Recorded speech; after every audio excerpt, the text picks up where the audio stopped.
When I returned to my in-laws' house in the distant countryside, my mother-in-law came to pick me up at the station in her car. After my husband got into the passenger seat, I tried to get into the back seat, but the car was locked. It seems like the car is locked, Mom," I said, addressing her through the car window, and then my mother-in-law and husband exchanged glances and chuckled. With a mischievous smile, my mother-in-law then informed me, "I'm not going to let a useless woman who can't even fulfill her duties as a daughter-in-law into my car." "Huh?" "I never liked you from the beginning. You act all high and mighty as a career woman, but don't do a thing for Ryan."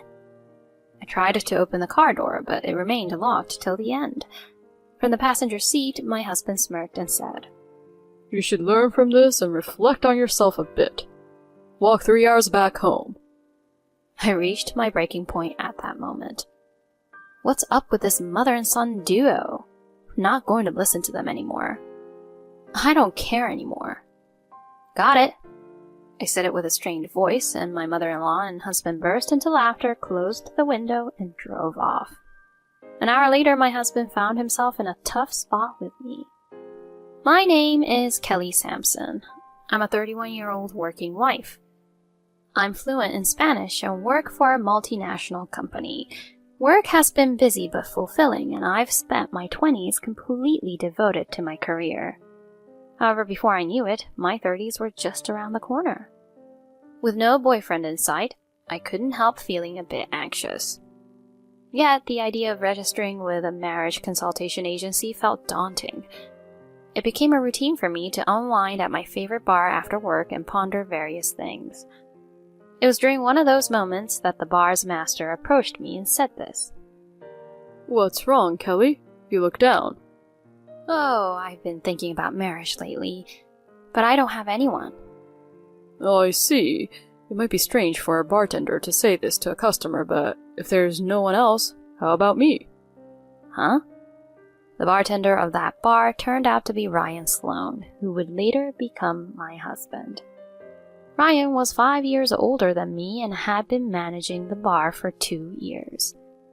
While initially our relationship was just that of bartender and customer, as we went on several dates, I found myself drawn to Ryan. If he could listen to my work troubles, surely he would understand my job as well, I thought, feeling reassured. Indeed, Ryan often showed concern for my busy schedule. About a year into dating, he proposed to me, and I happily accepted. My parents also approved of our marriage, and I ended up visiting Ryan's family. Later, my parents also gave their approval for our marriage, so we ended up visiting Ryan's family. His family home was in the countryside.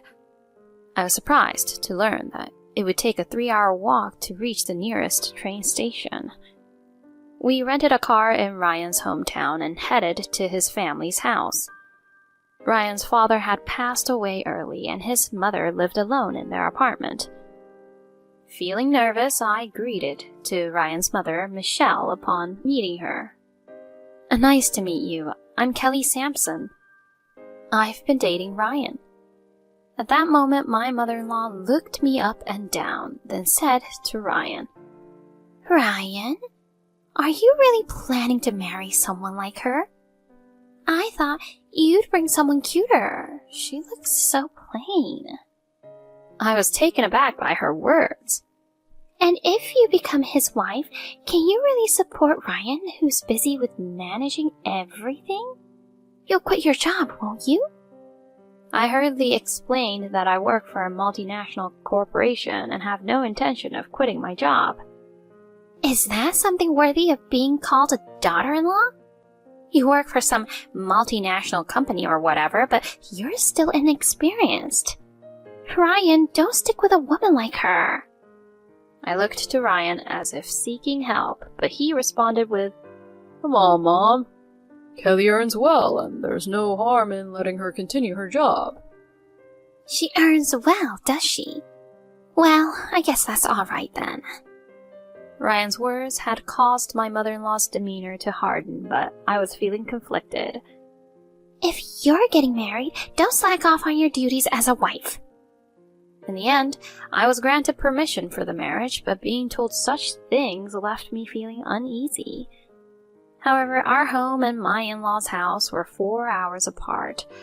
Despite thinking we would live without much interaction with that formidable mother-in-law, I decided to marry Ryan. Afterward, we rented a 3-bedroom apartment near Ryan's shop, and we began our married life. However, Ryan didn't help with any household chores. He would return home later after I had already fallen asleep and sleep until late afternoon. I asked Ryan to help with the housework between waking up and going to work, but he didn't do anything. Hey, Ryan, you haven't done any housework again today. Considering you lived alone before, you should be able to handle some household chores, right? You're so annoying. We're married now, so isn't housework the wife's job? Even Mom says so. Don't slack off on your duties as a wife. Even if you say that, you understand that I have a demanding job, right? What, you think you're so cool working for a multinational company? Just because of that, you can't push me around. Ryan's remarks made me feel like he was trying to assert dominance based on my higher education and social status. Where did the understanding Ryan, who showed support for my job before marriage, disappear to? With a heavy heart, I had no choice but to do all the housework. About 3 months into our marriage, when I returned home, I was shocked. To my surprise, my mother-in-law had visited our home without any prior notice. Mother, what brings you here?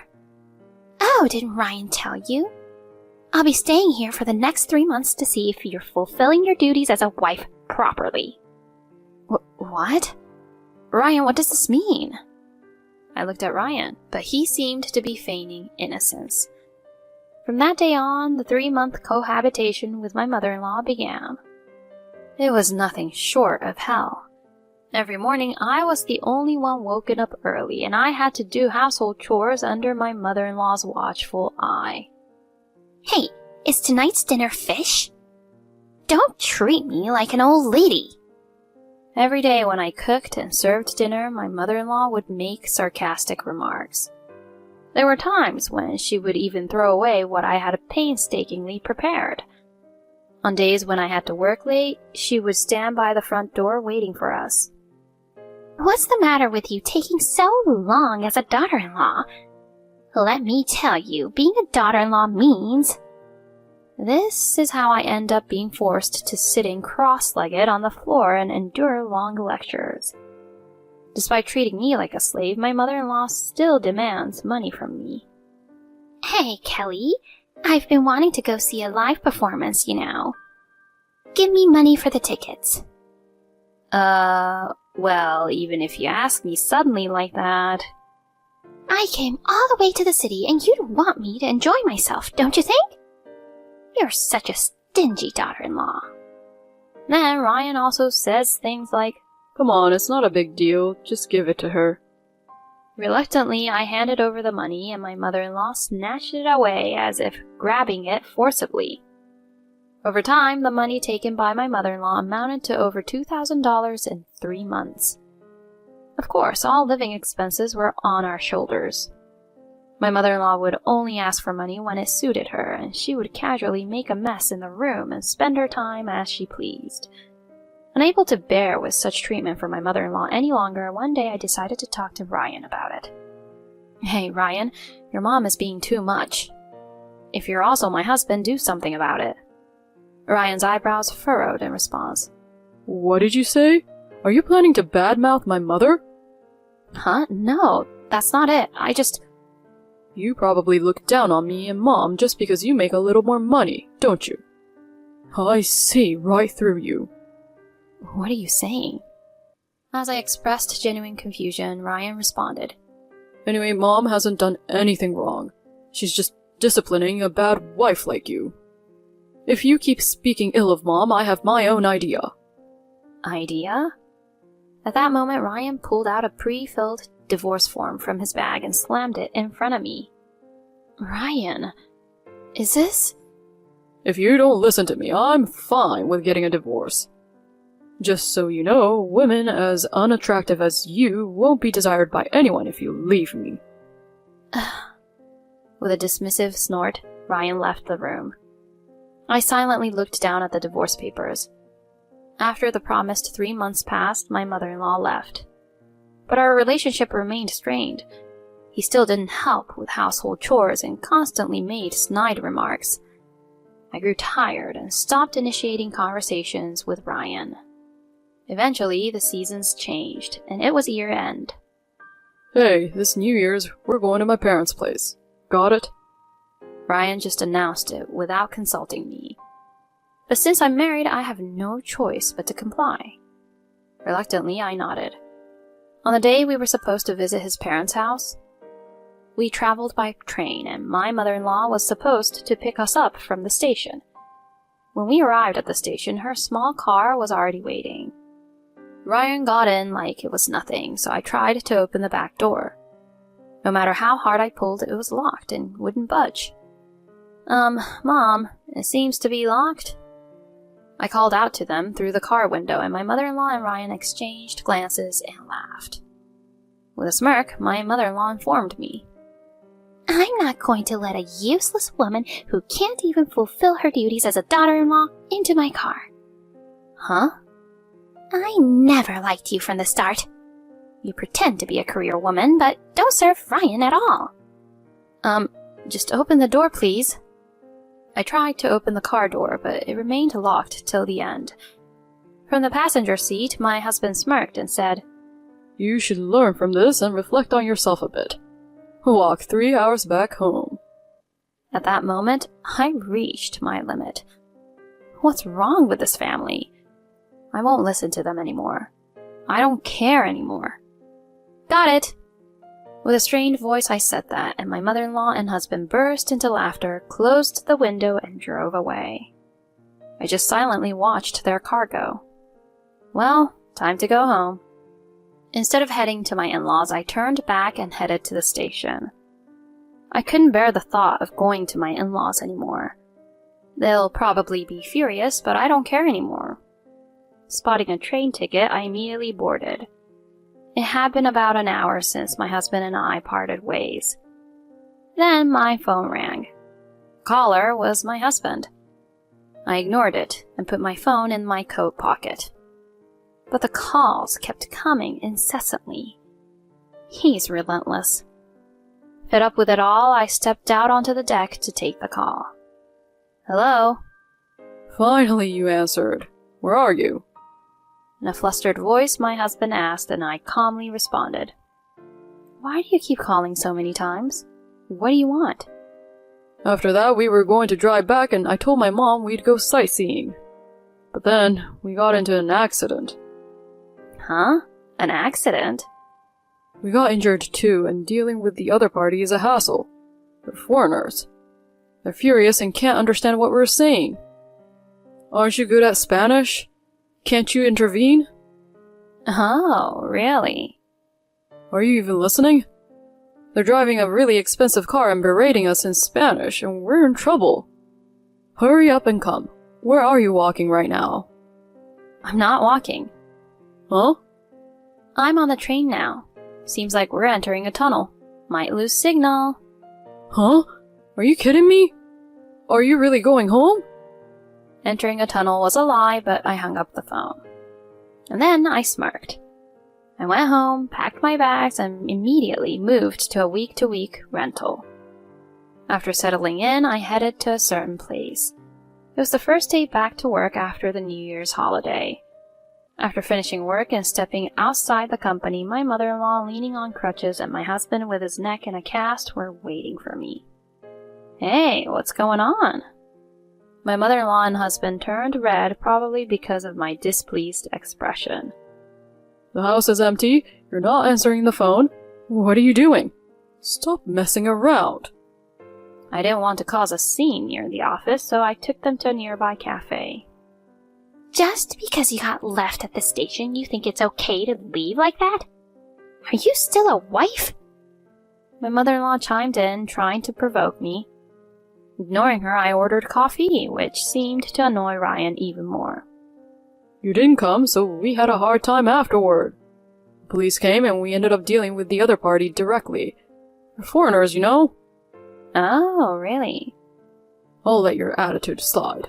So talk to the other party right away. Look, they're calling again. Saying that, Ryan shoved the phone at me. I reluctantly answered and talked to the other party. After asking a few questions, I hung up. What did they say? I casually replied to Ryan's question. They were really angry. They said your mom ran a red light and crashed into their car. The other party is a famous celebrity overseas and wants compensation for medical expenses and the cost of their totaled car. The car's value is over $300,000. What? My husband and mother-in-law froze in shock. Well, you should leave it to the insurance company, right? Saying this casually, my mother-in-law looked embarrassed. The insurance. We didn't have coverage because the premiums were too expensive. Oh dear. I chuckled, which enraged Ryan. What's with that attitude since earlier? Are you still my wife? Sort it out with them right now, so we don't have to pay so much. Even if it goes to court, you should be the interpreter. Seemingly emboldened, my mother-in-law chimed in. That's right. Since you're rich, this is the least you can do. Fulfill your duties as a wife. But I'm not your wife anymore, am I? Huh? I explained calmly. After returning home and completing the moving procedures, I immediately went to submit the divorce papers. I had kept the divorce papers that you had previously filled out as a threat, so I retrieved them. You! What a selfish thing! Exactly! How dare you! Although Ryan and his mother scolded me, I decisively cut them off. You two are no longer my family. You're strangers to me. Now you can pay up to $300,000 or whatever it takes to suffer, you jerks. And then, leaving the two of them in turmoil, I left. It seems their injuries were safely treated afterward. Originally, the injuries weren't that severe, but my mother-in-law's car was totaled, and they apparently faced a hefty claim from the overseas celebrity they had the accident with. Initially, Ryan's business wasn't doing that well, and his income alone couldn't sustain their lifestyle. There was no way that Ryan, with such an income, and my mother-in-law, who was unemployed and living in an apartment, would be able to come up with the money. So they ended up borrowing it. Now Ryan has returned to his parents' house, and the two of them are living in a small, run-down apartment while working like slaves to repay their debts.